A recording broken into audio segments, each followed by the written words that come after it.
Hey everybody, this is a quick video in case you have an IAdea Digital Sign or any other digital sign from IAdea that has a reset button on it and you want to do a hard reset to the factory default settings on it. Now you're going to want to do this for one of two reasons. The first one is troubleshooting. If you're having any issues with this screen not responding or not connecting to things, or if it seems to be lagging, we can fix a lot of these issues with a hard reset to the factory default settings.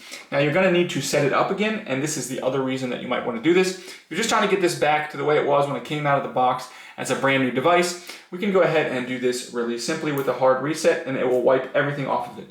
So the first thing we want to do, we're going to need a paper clip or something. You're going to come on back and find the reset button. It's generally on these, it's between the two USBs. So this is on this model, it's right above, on this media room, it's right above the SD card slot. But what you're going to do is you are going to disconnect all the power from the device before you do this. And then once you've disconnected all the power from the device, you can come in and press and hold the reset button. And while pressing and holding the reset button, then you can restore power to it. And then when the status light is blinking orange, then you can release the button. And so then what it'll do is it will complete its reset back to its factory default settings, and then it will reboot. And when it turns back on, it will turn back on the way it was when it came out of the box.